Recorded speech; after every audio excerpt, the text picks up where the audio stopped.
Hello बच्चों, welcome to Unacademy and welcome to let's crack 9th and 10th channel, जहां पर हम पढ़ते हैं बेस्ट एजुकेटर्स के साथ में, बेस्ट कंटेंट के साथ में and a great great great learning experience. Well, I am Vibha Raj, I am from Kota, Rajasthan and I have been a teacher for the past 11 years। ये लिंक है बच्चों जिससे आप मुझसे कनेक्ट हो सकते हो, मुझे फॉलो कर सकते हो और मेरी सारी अपकमिंग क्लासेस का अपडेट ले सकते हो। हम लोग पढ़ रहे हैं रेवोल्यूशन वीक के अंदर फ्रेंच रेवोल्यूशन पार्ट 2। इस वीक में हम लोग 2 रेवोल्यूशंस कंप्लीट करेंगे, French revolution and socialism in Europe and the Russian revolution. ये 2 बहुत इंपॉर्टेंट चैप्टर्स हैं आपके सिलेबस के एंड डेफिनेटली एनटीएससी के लिए भी ये बहुत इंपॉर्टेंट चैप्टर्स हैं। Before we indulge ourselves into the chapter, let's see something about Unacademy. Definitely it is India's largest learning platform, जहां पर आपको मिलती हैं बहुत सारी फैसिलिटीज। आपको मिलता है डेली लाइव क्लासेस, मतलब आप जैसे क्लासरूम में अपने टीचर के साथ में इंटरैक्ट करते हैं, बिल्कुल वैसे ही आप यहाँ पर एजुकेटर से बात कर सकते हैं, डाउट्स पूछ सकते हैं और पोल्स जो होते हैं क्लासरूम के दौरान उसमें आंसर भी कर सकते हैं। आप लाइव टेस्ट एंड क्विजेस में भी पार्टिसिपेट कर सकते हैं, जिसके थ्रू आपको मौका मिलता है अपनी प्रेपरेशन को एनालाइज करने का। आप स्ट्रक्चर्ड कोर्सेज फॉलो करेंगे, मतलब once you are a plus student, आपको आपकी क्लासेस, डाउट क्लासेस और आपके टेस्ट सभी का एक प्री डिफाइंड शेड्यूल मिलेगा, जिसके थ्रू आपको कहीं इधर उधर नहीं जाना पड़ेगा। You will have a complete structured course in front of you and most importantly unlimited access. आप जितनी भी बार चाहें उतनी बार आप वीडियोस को देख सकते हैं, आप पुराने वीडियोस देख सकते हैं, आप लाइव क्लास अटेंड कर सकते हैं और आप क्लास के पीडीएफ भी डाउनलोड कर सकते हैं। इतने सारे बेनिफिट्स तो अनअकैडमी आपको दे रहा है। इसके साथ में एक और बेनिफिट आपको मिलता है, which are free live classes. Free live classes से मतलब है कि आप जैसे ही Unacademy app, learning app download करते हैं, वैसे ही आप लोगों को मिलता है एक मौका अपने लिए कुछ फ्री क्लासेस देखने का। इन फ्री क्लासेस को कहते हैं special classes. These special classes are actually present there in the Unacademy learning app. You have to select your class and then everybody will have access to these special classes. आपने अपनी class select की, वैसे ही आपको access मिल जाता है special classes का। These are free, so you do not have to pay anything for them. So इतने सारे बेनिफिट्स तो मिल ही रहे हैं और इनके साथ में आपको टॉप एजुकेटर्स के साथ में पढ़ने का मौका मिल रहा है, आपको बेस्ट कंटेंट मिल रहा है और आप एक पूरा कॉम्प्रिहेंसिव सिलेबस फॉलो करेंगे। मतलब आप maths, social science, Hindi, science, English सारे सब्जेक्ट्स कवर कर रहे हैं, जिसके थ्रू आपको मौका मिल रहा है पूरी प्रेपरेशन करने का, कोई सब्जेक्ट आपका नहीं छूटेगा। How can you connect with us? You can connect with us with the Unacademy Learning app, जिसको आप डाउनलोड कर सकते हैं बहुत इजीली प्ले स्टोर से।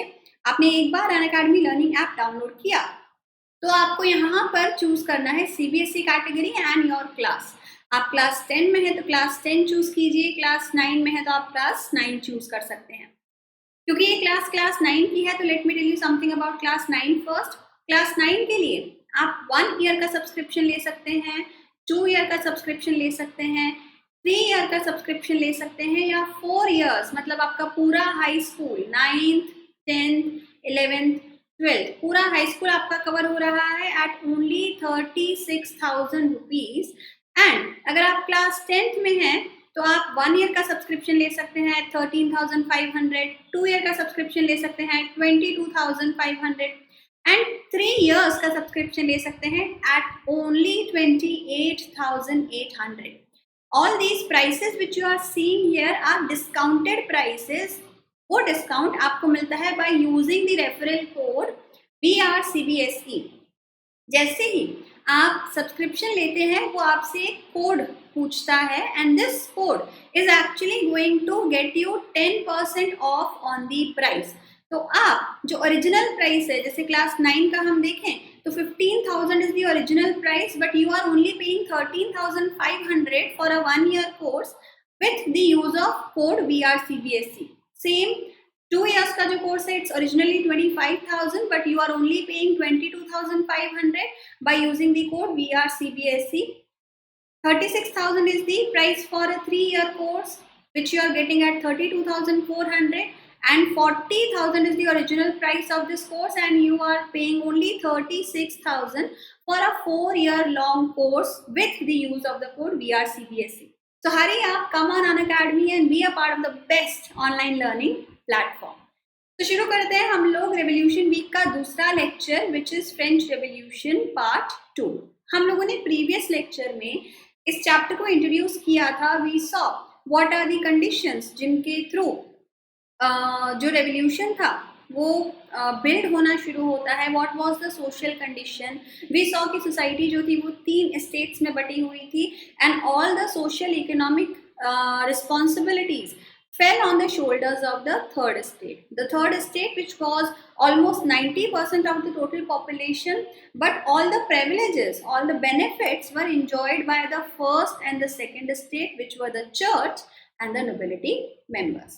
हम लोगों ने पार्ट 1 के एंड में ये देखा था कि कैसे पॉपुलेशन बढ़ती है, सबसिस्टेंस क्राइसिस आना शुरू होता है, और जैसे जैसे बहुत सारे फिलोसोफर्स आने लगते हैं और वो अपने व्यूज़ प्रिंट करते हैं, लोगों को ये पता चलता है कि सिर्फ राजा को ब्लाइंडली फॉलो करना is not the only way. They can choose their own government. They can have a government where they have rights, and different opinions were then entertained. So people were now not happy with what they were living with, and now they wanted an absolute change. क्या चीज़ थी जिसने इस आंदोलन को trigger किया, जिसने इस चीज़ को स्पार्क प्रोवाइड की, ये अब हम पढ़ते हैं in the part 2 of this chapter. The outbreak of the revolution.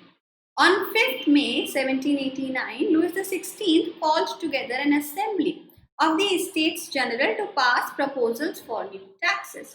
हम लोगों ने ऑलरेडी देखा था बच्चों कि जो इकोनॉमिक कंडीशन थी वो देश की काफ़ी ख़राब थी. ऑलरेडी वॉर्स की वजह से बहुत सारा पैसा इन्होंने खर्च किया था, और वॉर्स के बाद में इसको फीड करने के लिए वॉर्स को आपने बहुत सारा कर्जा लिया था मर्चेंट से, ट्रेडर्स से, जिस पर इंटरेस्ट लग के अभी काफ़ी ज़्यादा हाई हो गया था. तो अब प्रॉब्लम ये थी कि टैक्स जो बढ़ाना है इसको आपको इम्प्लीमेंट करना है, बट टैक्स इंक्रीज का जो प्रपोजल था वो राजा के हाथ में नहीं था. टैक्स जो है वो राजा अपनी आर्बिट्ररी पावर्स का इस्तेमाल करके नहीं बढ़ा सकता था. इसके लिए उसको क्या करना था, उसको एक मीटिंग कंडक्ट करनी पड़ती, which was the states general meeting. In this states general meeting तीनों state, first, second and third, तीनों ही स्टेट्स के रिप्रेजेंटेटिव्स को बुलाया जाता था, जो बैठते थे और डिसीजन लेते थे कि टैक्स बढ़ना चाहिए या नहीं बढ़ना चाहिए. इसको स्टेट्स जनरल की मीटिंग कहा जाता था. The states general was a political body. The 3 states sent their representatives to this body. Each of the 3 states had 1 vote each. अब जब ये मीटिंग कंडक्ट होती थी तो इसमें तीनों स्टेट का 1 वोट ईच हुआ करता था. मतलब फर्स्ट स्टेट के पास में 1 वोट है, सेकंड स्टेट के पास में 1 वोट है, एंड थर्ड स्टेट के पास में 1 वोट है. तीनों में से 2 लोग जिस भी चीज़ के लिए हाँ बोल देंगे वो कानून जो था वो पास हो जाएगा. ठीक है. The first and the second state had sent 300 representatives each. तो on 5th May 1789 जो मीटिंग थी स्टेट्स जनरल की उसको कंडक्ट किया गया. फर्स्ट और सेकंड स्टेट के जो रिप्रेजेंटेटिव्स थे ये टेबल में आसपास बैठे with 300 representatives each. On the other hand, जो थर्ड स्टेट था उसने भेजे अपने 600 रिप्रेजेंटेटिव्स, और ये जितने भी रिप्रेजेंटेटिव्स थे, as you can see in the picture, were not given seats but they were insulted by just making them stand at the back. उनको पीछे खड़ा कर दिया गया थर्ड स्टेट के लोगों को, और ये 600 लोग अपने साथ में हजारों चिट्ठियां लेकर आए थे उन लोगों की जो खुद नहीं आ पाए थे इस मीटिंग में या जिनको अलाउ नहीं किया गया था. तो जैसे ही मीटिंग शुरू हुई, जो एक लोगों के मन में एंगर था वो शुरू हो गया था कि हमें बैठने के लिए भी जगह नहीं दी गई है. तो 300 रिप्रेजेंटेटिव्स एंड 600 रिप्रेजेंटेटिव्स. इस मीटिंग को शुरू किया गया, और इस मीटिंग में ये कहा गया कि okay, let's go by the old procedure. The old procedure said that the first state had 1 vote, the second state had 1 vote, and the third state had 1 vote. So when they wanted to start the meeting with this old procedure, the third state member said no. Now, this time we will not go by this old method because it is ancient and it is unfair to the third state. This time we want one person, one vote.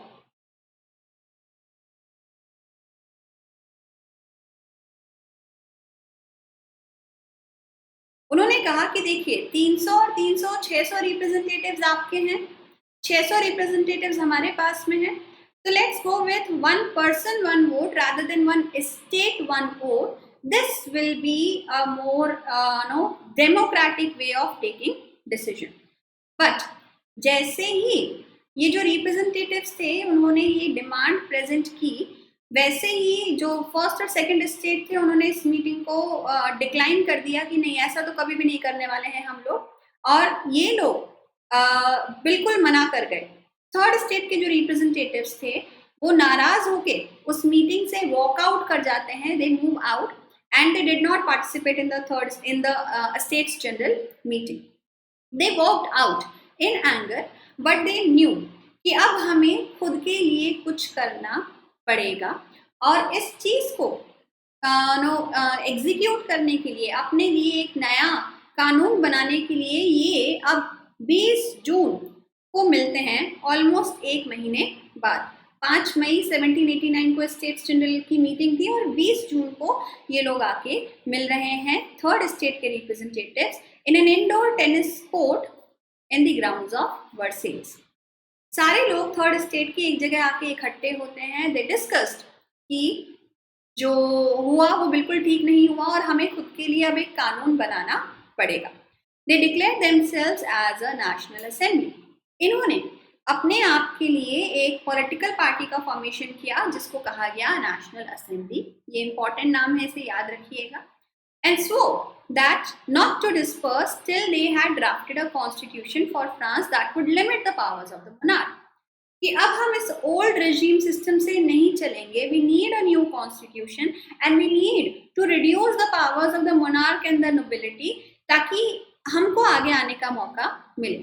ध्यान रखना बच्चों कि जितना भी meetings और decision making हो रहा है, all of this is happening and the rich section of the third state were the main propagators. Third state का जो अमीर वाला हिस्सा है, जो पढ़े लिखे लोग हैं, वो इस चीज को इनिशिएट कर रहे हैं. While the National Assembly was busy at Versailles, the rest of the France seethed with turmoil. On 14th July, the agitated crowd stormed and destroyed Bastille. इसको अभी हम डिटेल के अंदर देखेंगे. ये पेंटिंग हमारी बुक के अंदर गिवन है, ध्यान से देखेंगे तो हम इसमें दो लोगों को देखते हैं. इसके अंदर एबेसियस का नाम है जो फर्स्ट स्टेट को बिलोंग करते थे, एंड मिराबो का नाम है जो सेकंड स्टेट को बिलोंग करते थे. He was a priest and he was a nobility member, and both of them saw that whatever is happening with the third state people was unfair and they supported this National Assembly. But this painting becomes important. Why? Because if you would see clearly, there is a lot of crowd in the tennis court and they are all trying to participate, they are all trying to say something. But this leader who's heading the tennis court oath is standing and facing only the rich people. The poor population was facing its back actually and they were not given much of a say. तो third जो national assembly का formation हुआ, yes वो democracy की तरफ था, वो अधिकार दे रहा था, but equality in political situation was still a long way to go. इसको अभी हम आगे डिटेल में देखेंगे. सो टेनिस कोर्ट ओथ हुआ on the 20th of June 1789. National assembly का फॉर्मेशन हुआ एंड कॉन्स्टिट्यूशन लिखने की तैयारी शुरू की गई. इस बीच ऑन 14th July 1789 एक घटना होती है जिसने पूरे फ्रांस को झकझोर दिया.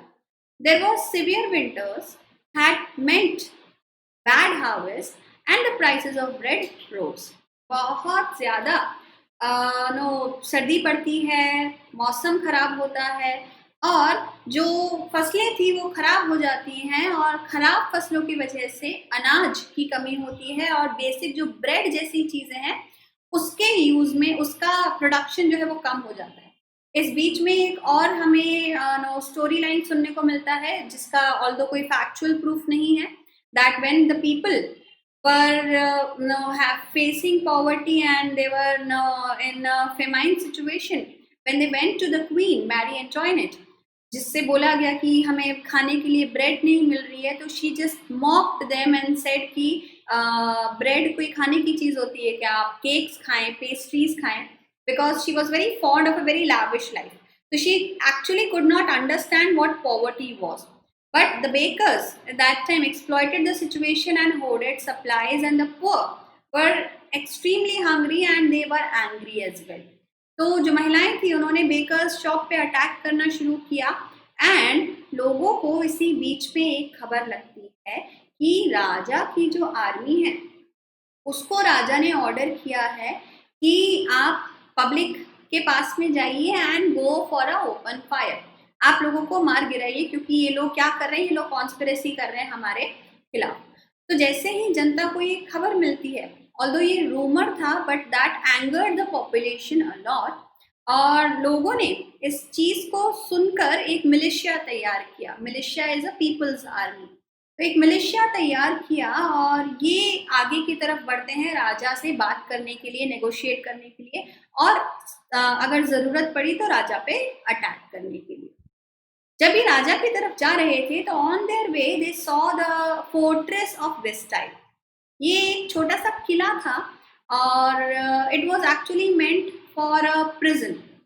बट जो मिलिशिया था, जो लोग गुस्से में बाहर निकले थे, उन्हें लगा कि ये जो फोर्ट्रेस है ये एक सिंबल है राजा की पावर का और हमें इसको डिस्ट्रॉय करना है, हमें राजा की पावर को डिस्ट्रॉय करना है, और उन्होंने गुस्से में इस फोर्ट्रेस के ऊपर अटैक कर दिया। उनको ये भी उम्मीद थी कि शायद हमें यहाँ से हथियार मिल जाए जिसका हम इस्तेमाल करेंगे राजा की आर्मी से लड़ने के लिए। It was hated by all because it stood for the despotic powers of the king. Protesters stormed into the Bastille in search of arms. The commander of Bastille was killed, prisoners were released, and the fortress was demolished. So जब लोगों ने इस जगह पर attack किया तो लोगों को हथियार तो नहीं मिले, बट यहाँ पे कुछ प्रिजनर्स थे जिन्हें फ्री कराया गया और वहाँ का जो कमांडर था फोर्ट्रेस का उसको किल किया गया। And people were in so much of anger कि उन्होंने इस बिल्डिंग को डिस्ट्रॉय किया और उसकी ईंट निकाल के ले गए just to compress their anger कि देखो हम राजा की इस पावर को हम डिस्ट्रॉय कर रहे हैं। So that was one open challenge to the king and which started now making the king realize कि जनता अब चुप बैठने वाली नहीं है, right. On the night of 4th August 1789, the Assembly passed a decree abolishing the feudal system of obligations and taxes. तो हमने देखा कि 5 मई को स्टेट्स जनरल की मीटिंग हुई, 20 जून को टेनिस कोर्ट ओथ होता है, 14 जुलाई को बेस्टाइल पे अटैक हुआ और 4 अगस्त की तारीख आते आते अब जो टैक्स कंडीशंस थी उसमें चेंज होने शुरू हुए। कॉन्स्टिट्यूशन नया लिखने की प्रोसेस में था, तो according to the new constitution now जो फर्स्ट और सेकंड स्टेट था जो अभी तक एग्जेम्प्टेड था टैक्स देने के लिए, now they also had to pay taxes. ये इनफैक्ट काफ़ी ज़्यादा यूजफुल रहा क्योंकि जैसे ही फर्स्ट और सेकंड स्टेट के फ्यूडल जो प्रिविलेजेस थे वो ख़त्म कर दिए गए, वैसे ही हम देखते हैं कि इतना पैसा आया कि जितना कर्जा 2 बिलियन लेवर्स अराउंड का जो कर्जा था फ्रांस के ऊपर वो पूरा रिकवर हो गया। तो नया कॉन्स्टिट्यूशन और एक नई सरकार बनने के प्रोसेस के अंदर आ गई थी।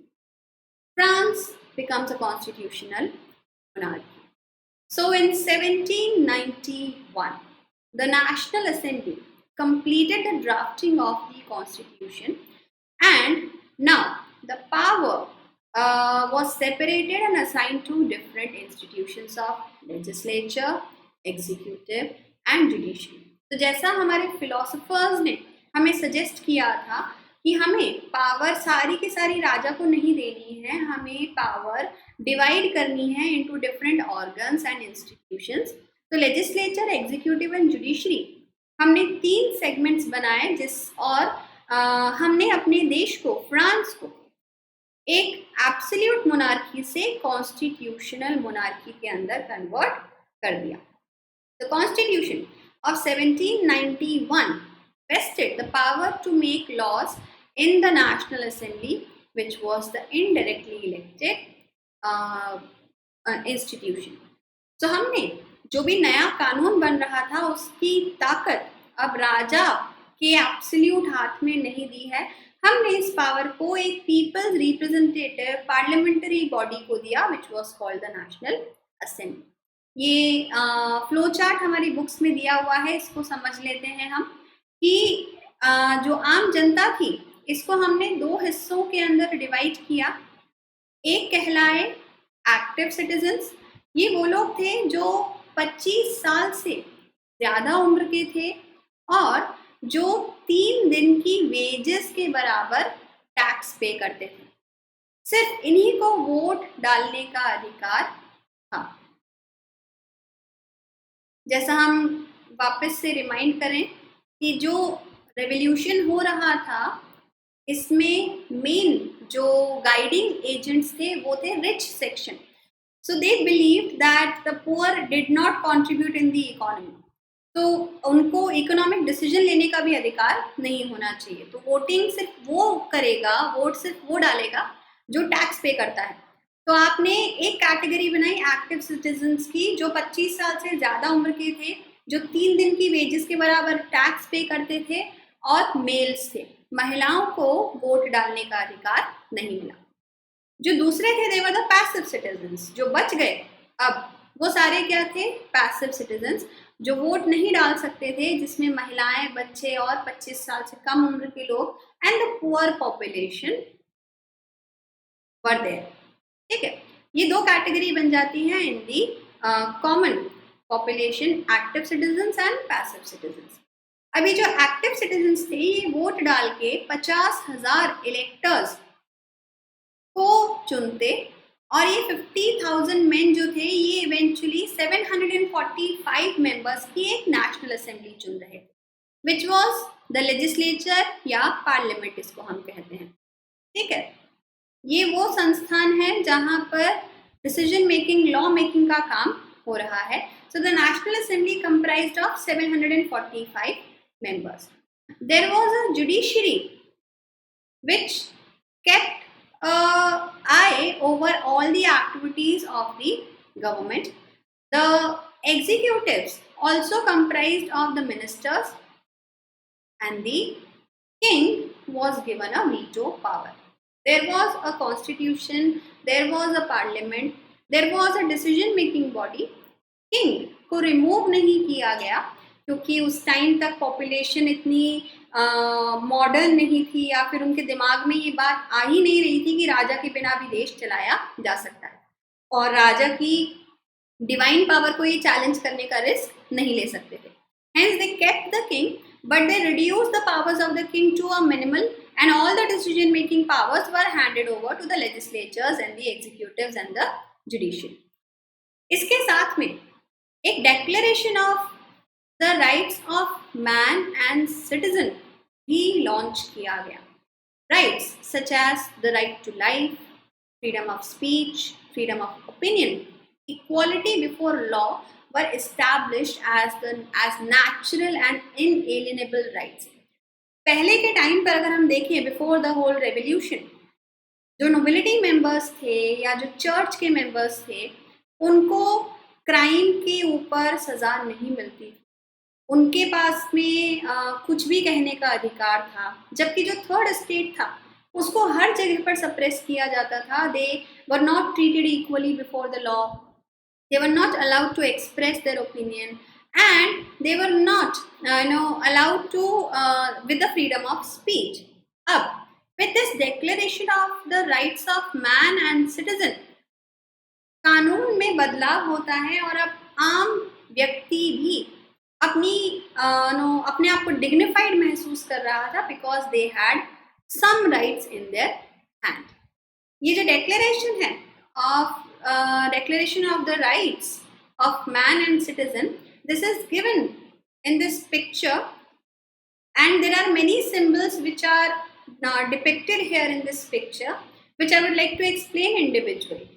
As on the right side of the image, on the right side of the slide, you can see that I have picked up the items separately and there will be an explanation. As you can see, here is a lady wearing red, blue and white, which is a representation of France. She is holding a chain which is broken.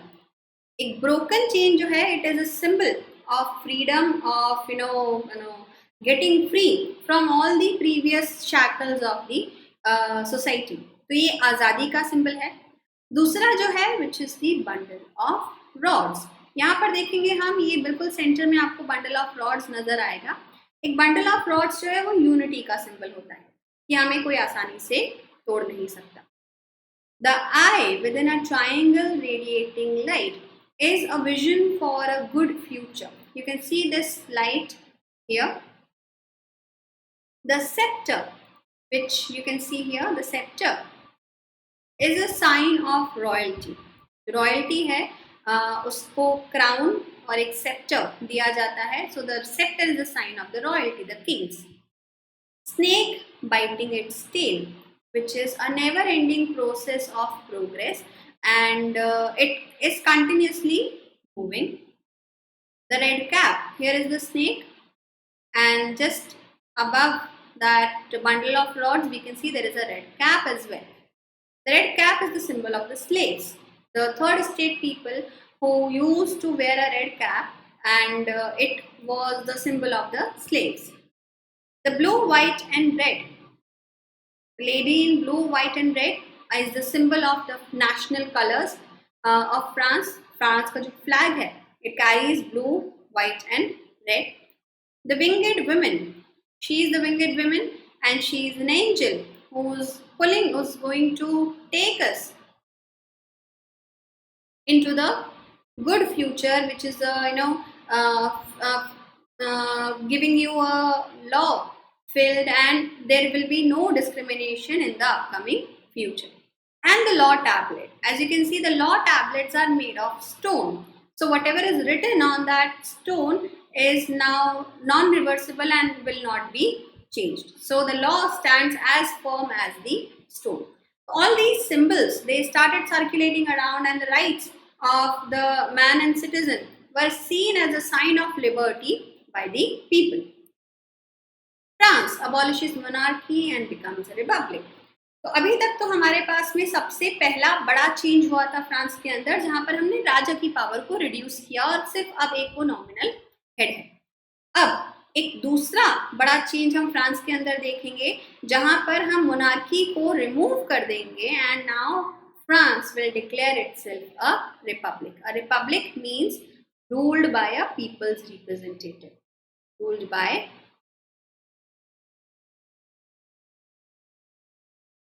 a people's representative.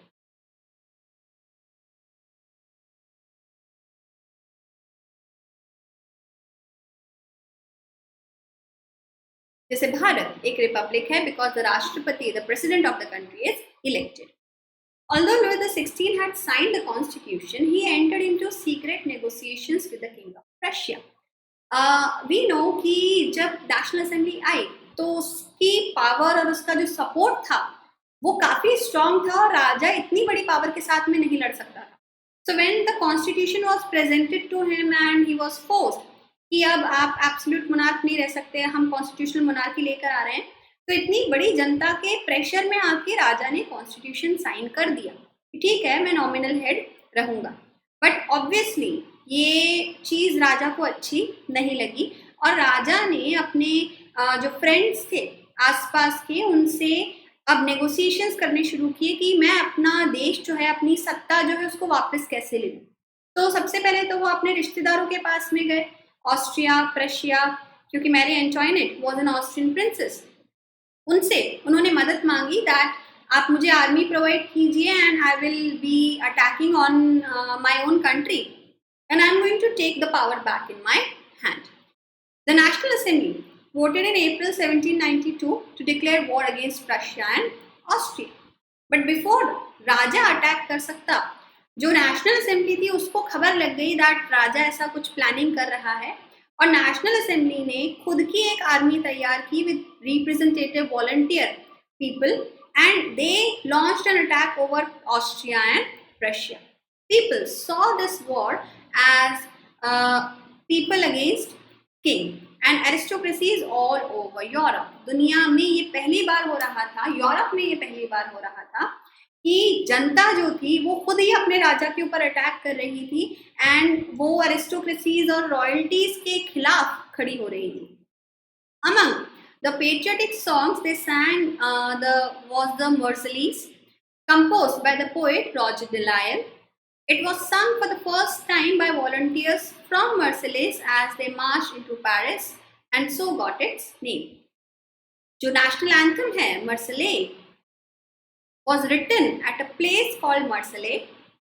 यहाँ पर इसको सबसे पहली बार गाया गया, और आज ये देश फ्रांस का नेशनल एंथम है. The revolutionary wars brought losses and economic difficulties. War जो थी वो 1792 में शुरू हुई. अब 1792 में जब ये वॉर शुरू हुई बच्चों, तो उस टाइम पर वॉर लड़ने के लिए मेनली कौन लोग गए? जो मेन थे वो जाग गए. मेन में भी जो यंग मेन थे, जो एबल बॉडीड थे, जिनके शरीर में कोई समस्या नहीं थी, वो लोग गए वॉर लड़ने के लिए. बट गांव में कौन लोग बच गए? जो महिलाएं थी, जो गरीब थे, जो बूढ़े थे, या जो इस वॉर को नहीं वैलिड मान रहे थे, वो लोग रुक जाते हैं. तो वो लोग अब गांव में हैं, और जैसे जैसे वॉर आगे खिंच रही थी वैसे वैसे इन लोगों का पेशेंस जो था वो टेस्ट हो रहा था. Political clubs became an important rallying point for people who wished to discuss government policies and plan their own forms of action. अब ये लोग जो गांव में थे, इन लोगों ने काफ़ी सारी बातों के ऊपर अपना थॉट प्रोसेस रन करना शुरू किया. सबसे पहला तो हम लेते हैं कि जो नेशनल असेंबली की गवर्नमेंट बनी, उसने सभी लोगों को वोटिंग का अधिकार नहीं दिया था, जबकि आंदोलन में सभी लोगों ने पार्टिसिपेट किया था. तो जो गरीब जनसंख्या थी, जो महिलाएं थी, जो वोट नहीं डाल पा रहे थे, उनके अंदर एक काफ़ी स्ट्रॉन्ग सेंस ऑफ डिससैटिस्फैक्शन था, और वो अब सोचने लगे, विचार करने लगे कि ये जो भी हुआ वो गलत हुआ. तो वॉर की सिचुएशन, लोगों का डिससैटिस्फैक्शन, इन सारी चीज़ों ने बहुत सारे क्लब्स जो थे उनको जन्म दिया.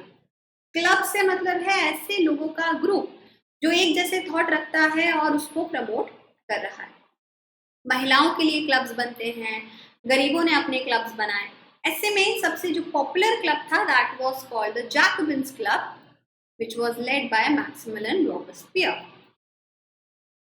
which got its name from the former convent of Saint Jacob in Paris. Maximilian Robespierre का ये जो क्लब था ये काफ़ी फेमस रहा, जैकोबिन्स क्लब, जो सबसे इजी चीज़ को रिप्रेजेंट कर रहा है. इन्होंने कहा कि आप how you dress yourself is a representation of your own freedom. So इन्होंने सैन क्यूलॉट्स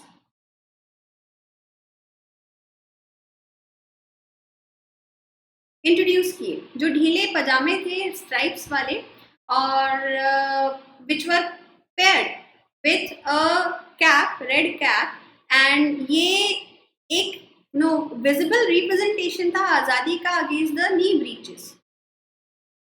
नी ब्रीचेस जो सेकंड स्टेट के लोग थे वो पहना करते थे, और जो थर्ड स्टेट का पर्सन था वो उसको नहीं पहन सकता था. तो इन्होंने जो रिप्रेजेंटेशन बताया आज़ादी अपने कपड़े पहनने के तरीके में, और इनके थॉट्स जो थे वो काफ़ी ज़्यादा डेमोक्रेटिक थे. ही बिलीव कि सभी को बराबरी का अधिकार मिलना चाहिए, और काफ़ी ये फेमस होने शुरू हो जाते हैं. जैसे जैसे वॉर कंटिन्यूएशन में शुरू हुई वैसे वैसे ये जो क्लब्स थे ये काफ़ी स्ट्रॉन्ग होते चले गए, एंड इनका पेशेंस भी ख़त्म हो गया. और समर ऑफ 1792 में the Jacobins club planned an insurrection of a large number of Parisians who were angered by the short supplies and high prices of food. तो जैसे जैसे वॉर कंटिन्यू हो रही थी वैसे वैसे फ्रांस के हालात और ख़राब हो रहे थे, क्योंकि राजा था नहीं जो काम करने वाले लोग थे वो वॉर में चले गए, और अब ना तो प्रोडक्शन हो पा रहा है और जो है भी उसकी प्राइसेस बहुत ज़्यादा हाई है।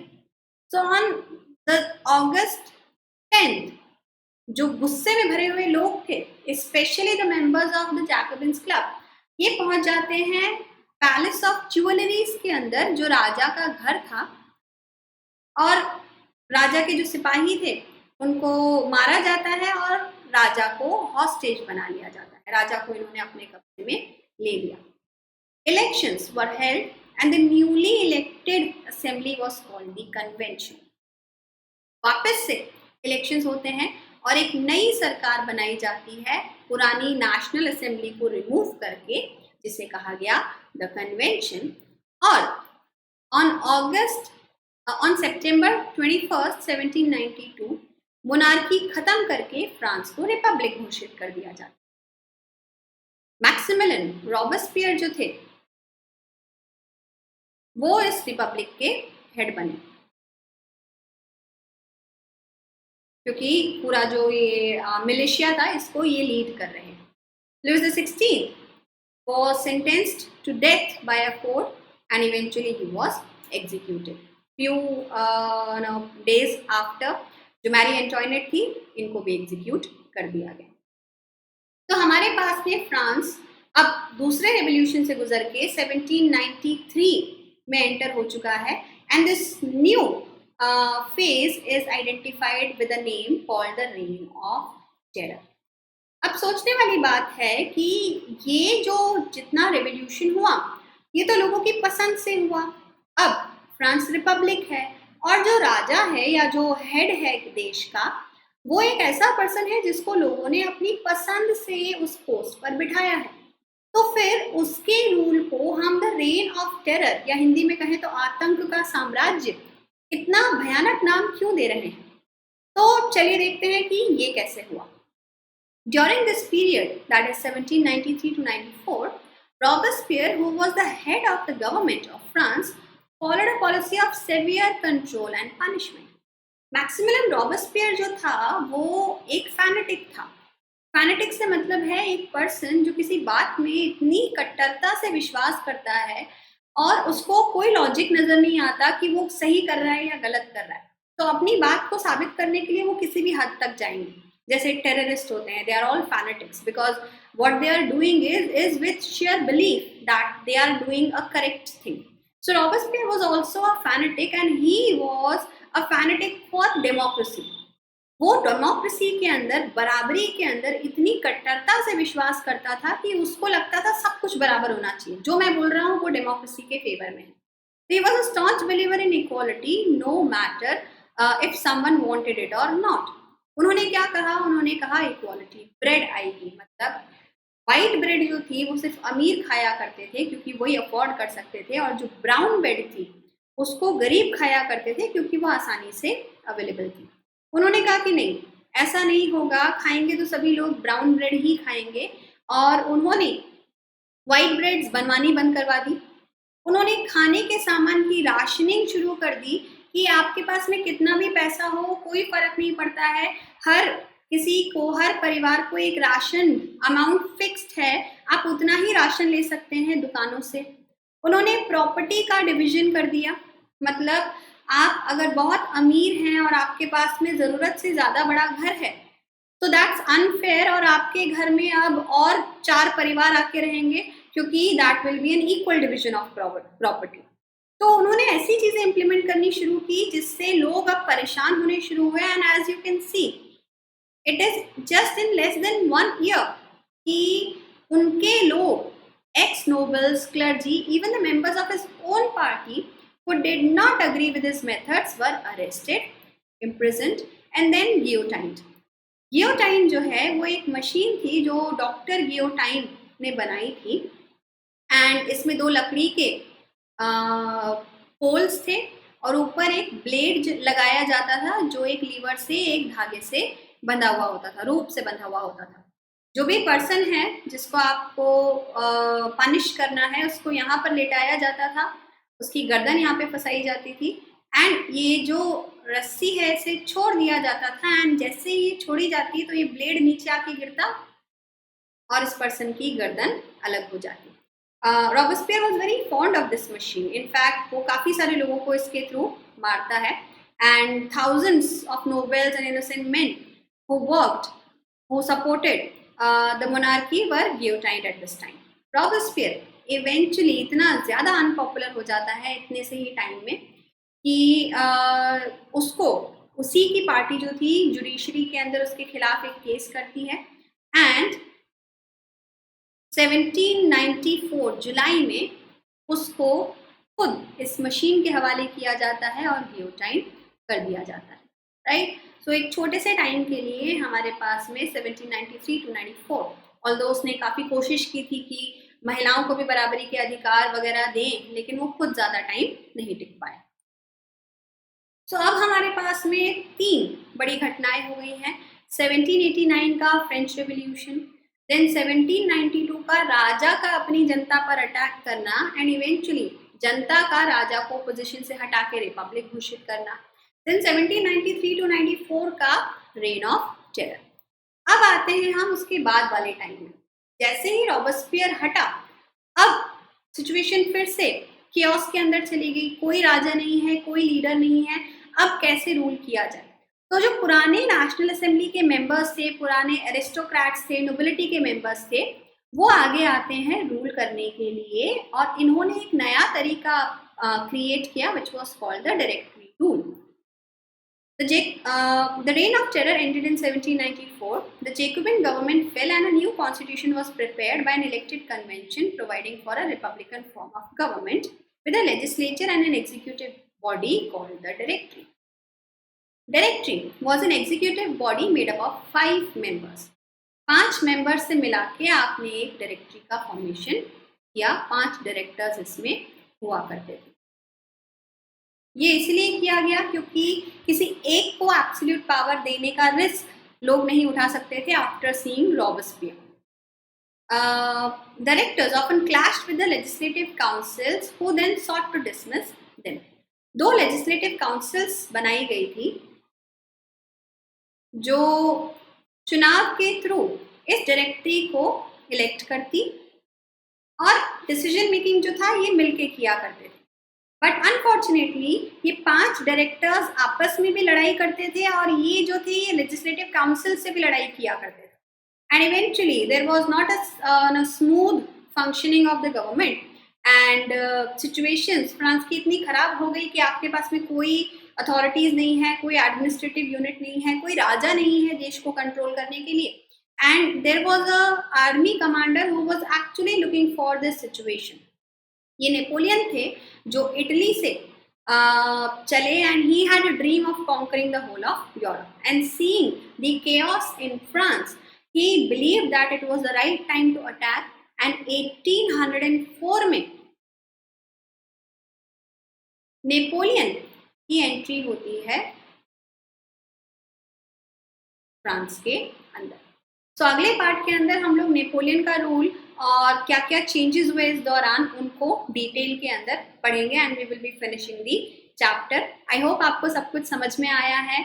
आप हमसे कनेक्ट हो सकते हैं ऑन द टेलीग्राम ऐप। आपको टेलीग्राम ऐप डाउनलोड करनी है अपने फ़ोन्स के अंदर।